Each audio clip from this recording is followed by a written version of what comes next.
السلام عليكم ورحمه الله وبركاته. رجاله ثالث سنه، اخباركم ايه؟ دفعه 2024. الفيديو ده مهم جدا ليك. اكيد انت بتسال نفسك ايه هي الاساسيات في كل المواد اللي المفروض اعرفها قبل ما اخش ثالثه سنه. النهارده هقول لك كل حاجه ان شاء الله عشان تبقى جاهز للسنه دي 100%. ركز معايا. بس قبل ما ابدا الفيديو ده عاوزك تشير الفيديو ده لكل زمايلك وسبسكرايب للقناه لو انت اول مره تشوفنا، ولايك للفيديو ده، ومستني دعوتك تحت في الكومنتات يا بطل علشان تتابعنا ان شاء الله الفتره الجايه في شرح وحل في ماده الفيزياء. ولو عايز تتابعنا باستمرار هحط لك رقمي تحت وجروب الواتساب والتليجرام ان شاء الله. يلا نبدا الفيديو بتاعنا علشان ما اطولش عليك. طب يا سيدي، مبدئيا كده تعالى نمسك ماده نمسك ماده زي ماده الفيزياء. هل الفيزياء يا مستر محتاج ان انا قبل ما اخش اتاسس فيها واروح اخد فيها كورسات والكلام ده كله؟ ايه الاجابه؟ لا. يعني انا اصلا عملت لك كورس مكون من 3 فيديوهات هحط لك اللينك بتاعه تحت. ده كفايه جدا ان انت لما تسمعه وتدونه ورايا يفرق معاك ان شاء الله في الفتره الجايه دي كلها. الكورس ده كان مكون من ايه؟ مكون من شويه علاقات رياضيه، شويه حاجات في الرياضه حتى لو انت علم علوم انت تعبان فيهم شويه انا حاططهم لك علشان تقدر تسند نفسك بيهم. وده هيفيدك مش بس في الفيزياء، هيفيدك ان شاء الله كمان في الكيمياء، لان في اسئله برضو في الكيمياء محتاجه فيها شغل رياضه، وفي كمان اسئله في الفيزياء محتاجه التفكير العميق. ولو انت بس جبت الحته الرياضيه الصغيره دي هتلاقي نفسك المساله جريت معاك. وطبعا الناس بتاعت علم علوم بتبدا تقول ان احنا علم علوم ملناش دعوه بيها واكيد مش هتيجي في اخر السنه. لا، بيجيب لك اسئله عايده على واحد فاهم شويه في الرياضه. طب بتاع علم الرياضه تلاقيه دلوقتي بيسمعني وفارد صدره. لا، انت اصلا بتغلط في الحاجات دي. فانا بفضل الله مجمع لك الكورس ده كله في 3 فيديوهات وهحط لك اللينك بتاعه تحت الفيديو ده. كده احنا خلصنا من الفيزياء. الفيزياء مش محتاجه منك ان انت تراجع على اولى وثانيه ثانوي، ولا محتاجه منك ان انت اصلا تبص في منهج ثالثه ثانوي قبل ما المدرس بتاعك يبدا الماده، لانك انت لو عملت كده هتبص هتتنفخ. ليه؟ لانك انت هتفتكر نفسك ان انت التوب في اول يا عم درسين، ولكن هتلاقي المستر بيديك كام سؤال هوب بيديك على قفاك. فما تسبقش الاحداث. طيب خلصنا كده من الفيزياء الحمد لله. تعال نخش على ماده زي ماده الكيمياء. يا مستر انت قبل ما تخش على الكيمياء اسست نفسك؟ انا بقول لك اهو ما اسستش نفسي. ليه؟ لان انا كنت عند مستر خالد صقر، ومستر خالد صقر قبل ما بيخش الماده معاك بيديك وليكن حصه او 2 على ما اتذكر، الراجل بيراجع فيهم الحاجات اللي هو او الاساسيات اللي هي هيكمل بيها وليكن في المنهج بتاعك. الحاجات دي كانت عايده على ان انت ذاكرت في اولى ولا ثانيه، مش كدروس. لا، يعني كان عناصر مش عارف ازاي توزن معادله والكلام ده كله. فلو انت مثلا مع مستر خالد صقر ما تخافش، هو الراجل قبل ما انت تخش هيديك حصه ل2 يبدا ياسسك في الحاجات اللي هو عاوزها انك انت تعرفها علشان قدام ما تتعبش فيها. ولو انت بتاخد عند اي مستر تاني انا بقول لك اطمن، هو ان شاء الله قبل ما يبدا هيديك كده حصه يفكرك بالحاجات دي، والحاجات اللي هو محتاجها هيبدا ان هو يعلمها لك علشان ما تتعبهوش بعد كده. فانت الكيمياء سواء ان حد نزل كورس على اليوتيوب فانت حابب تسمع له مفيش اي مشكله. لو ما لقيتش قبل كده كورس وانت خايف ان انت تخش فتلاقي ان الموضوع متعب شويه، لا ما تقلقش، هو الراجل قبل ما يخش معاك المنهج هيديك كده حصه يفكرك بالقديم كده، حاجات بسيطه لكن هي مش محتاجه انك انت تراجع على اللي فات ولا اي كلام من ده كده. يبقى انت كده الكيمياء خلاص خلصناها. تعال نخش في الماده الثالثه الانجليزي. ايه الانجليزي يا مستر؟ هل انا محتاج ان انا اراجع الانجليزي بتاعت السنين اللي فاتت؟ هقول لك بصراحه، بص، هو انت لو انت مثلا من اول الاجازه كنت بتحفظ كلمات كتير فده من الاخر حاجه كويسه ليك. فواحد اتخض دلوقتي بيقول لي مستر انا لسه سامعك حالا بالا.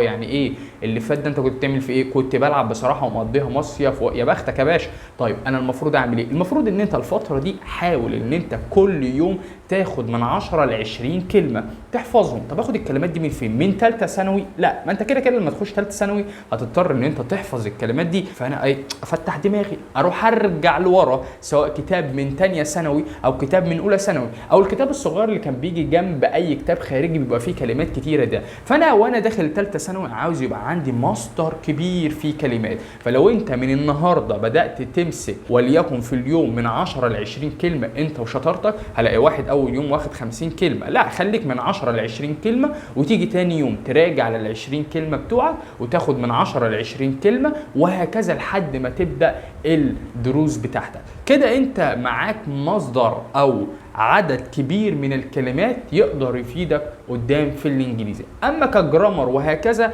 حابب تبص على الجرامر بتاعت السنين اللي فاتت عادي مفيش اي مشكله، تمام. مش حابب، انا بصراحه كان يهمني ان انا يبقى معايا مصدر كبير جدا من الكلمات، علشان ده اللي كان على سنتي. انا كنت دفعه البوكليت، هو ده اللي كان مهم بالنسبه لي.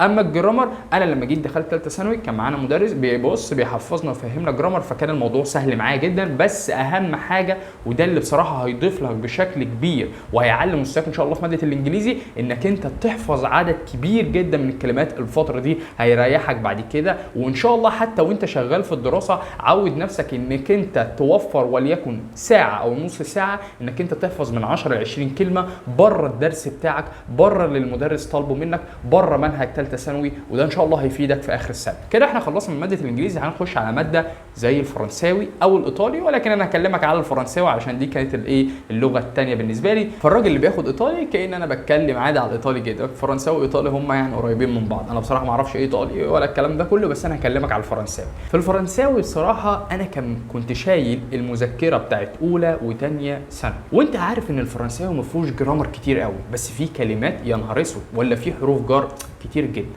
فبصراحه انا كنت بحفظ الحاجات اللي انا كنت باخدها في اولى ثانوي وثانيه ثانوي، مش هقول لك اللي انا خلصتهم، لا يعني خلصت عدد كبير جدا كمان. وانا كنت شغال في الدراسه كنت برجع لكلمات اولى وثانيه ثانوي. مش بس كده، انا كان عندي الفرنساوي رقم 2 في امتحانات اخر السنه، كنت وانا بذاكر قبل ما اذاكر عربي كنت بفتح كلمات بتاعت اولى وثانيه ثانوي، والجرامر كده كده والافعال والكلام ده كله هتحس ان هي متكرره في ثالثه ثانوي. فانا لما كنت براجع في اولى وثانيه من حيث الكلمات وحروف الجر ومش عارف الكلمه دي بيجي حرف وراها الجر ايه، بصراحه ريحني جدا جدا جدا في ثالثه ثانوي. حتى وانا شغال في السنه بتاعتي كنت برجع لكلمات اولى وثانيه بالاضافه للحاجات اللي المستر كان بيديها لي وهكذا، وده نفعني جدا في ماده الفرنساوي. واهم حاجه وهو بقولها لك، واوعى تستهون بالفرنساوي. عارف الفرنساوي ده عامل زي ايه؟ كأن انا كده بقول لك خد الماده دي هديه، فتيجي انت تمسكها اوبا سيبها تقع منك. يعني من الاخر لو انت ما اديتلهاش قيمه اقسم بالله لا تنفضك. فانت معاك 40 درجه هديه. طب 40 درجه هديه كده هاخدهم وانا حاطط رجل على رجل؟ لا، هتلاقي اصلا في اخر السنه ان في اسئله سهله بس انت مش عارف تحلها بسبب ان انت ما راجعتش حاجات اولى وثانيه ثانوي. انا كنت دفعه 2018 حرفيا امتحاننا كان سهل جدا، ولكن كان في ناس بتقول ان في حاجات صعبه بسبب ان كان فيها حاجات جايه من اولى وثانيه ثانوي. فالفرنساوي انت سهل تقفله بس بشرط ان انت تحفظ كلمات والحروف جر دي بتاعت اولى وثانيه، وكده كده انت ثالثه هتحفظها مش هتاثر فيها،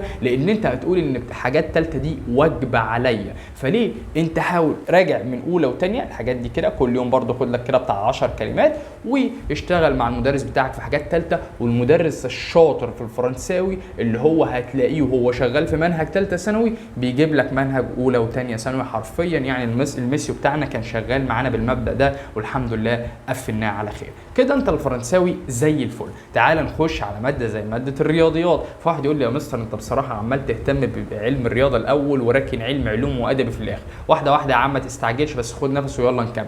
الرياضيات يا سيدي لا انت محتاج تاسس فيها ولا اي حاجه، اللي انت عملته في اولى وثانيه ثانوي وان شاء الله تخش في ثالثه ثانوي هتلاقي نفسك ان انت بتسترجع الذكريات شويه، والمدرس الشاطر اللي هو هيمشي معاك واحده واحده في الماده دي. فانا مش عاوزك تشيل هم الرياضه ان انا كنت وحش في الرياضه فالموضوع هيبقى صعب معايا، لا انت تروح عند مدرس يفهمك يحل معاك كام سؤال في الحصه، ويعني يمديك سماحيه ان انت تاخد وتدي معاه وتساله، ولما تروح تذاكر سواء بتذاكر من الورق اللي هو بيديهولك او هو بيقول لك بتذاكر مثلا من الكتاب بتاعك مع الحل الاسئله المحلوله اللي هو حلها في الحصه او اللي موجوده في المذكره مع حل الواجب بتركيز، وانك انت بعد كده ان شاء الله بعد شهر 2 3 تبدا تزود في موضوع الحل زي ما قلت لك ان انت بتجيب مصدر زي المعاصر وتبدا واحده واحده تشتغل معاك، وعادي تقف قدامك حاجات كتير مفيش اي مشكله. انا افتكر كنت في الرياضه بعمل تحديات لنفسي كتير، حتى جيت بعد وليكن في شهر 1 2 عملت تحدي لنفسي كنت بحاول يعني اخلي المواد اللي فيها حل كتير بخليها يعني وليكن اخر ماده اللي هي قبل ما انام علشان لو خدت فيها وقت يعني ما زعلش ان انا ضيعت اليوم. فانا افتكر ان انا عملت تحدي حليت 200 سؤال في التفاضل، بس حرفيا يعني بدات فيها بتاع الساعه 2 خلصت الساعه 6 الصبح او 7 الصبح، فده كان تحدي كبير بالنسبه لي وكان من كتاب المعاصر. فانت خد الموضوع تحدي، وكان في حاجات كتيره قوي بتقف قدامي في كتاب المعاصر عاوز اقول لك لحد ما انا خلصت امتحانات والله العظيم ما كنت اعرفها. فالموضوع اللي هو ما تاخدهوش ان هو ايه لا انا ما بعرفش احل والكلام ده كله، لا الدنيا هتمشي معاك واحده واحده، واسال استاذك. انا عاوزك تستمتع بالرياضه وتاخد الموضوع ان انت لو في اسئله ما تعرفهاش روح اسال الاستاذ بتاعك وحاول فتح مخك معاه، لكن الرياضه لا محتاجه اساسيات ولا اي حاجه من الكلام ده. طيب خلصنا كده الرياضيات، تعال نخش على ماده زي ماده ايه؟ تعال نخش تخش على ماده زي ماده الاحياء والجيولوجيا. انا الاحياء والجيولوجيا ما خدتش فيهم اي حاجه، بس اللي انا اعرفه من زمايلي اللي هم في طب الناس كانت داخله عادي جدا ومفيش اي مشكله. اكيد انت خدت اولى وثانيه احياء، يعني الموضوع كان كله انت عارف ان هو ايه، فيها حفظ وفيها فهم، حفظ وفهم. فالموضوع في ثالثه ثانوي لا محتاج منك ان انت تراجع على اولى وثانيه ولا اي حاجه. ماده زي اي ماده زي التاريخ زي الجغرافيا ما فيهاش اي مشكله، انت بتاخد الدرس بدرسه، بتفهم وبتحفظ وتحل وزي الفل. يبقى انت كده علشان نلم الموضوع كله، ايه المواد اللي انت ممكن تبص فيها؟ انجليزي، فرنساوي، كورس الفيزياء اللي احنا عاملينه، ولو في كورس كيمياء. وكورس الكيمياء ده زي ما قلت لك لو المدرس، ودي بنسبه 10% ما بتحصلش، لو المدرس دخل على المنهج على طول هو هيتعب بعد كده، فلازم قبل ما يخش يديك العناصر مش عارف الاوليه وهكذا، ويديك ضرب ضربين في وسطين ومش عارف ازاي توزن المعادله وهكذا. لو هو ما عملش كده هو هيتعب بعد كده، لان هو هيلاقي ناس دماغها في الطيران خالص، لان الناس دي ناسيه. لكن اي مدرس اول حصه بالنسبه له بيبدا ان هو يعلمك شويه اساسيات هو هيحتاجها بعد كده وهو شغال في المنهج. غير كده لا، حابب عندك وقت مفيش اي مشكله،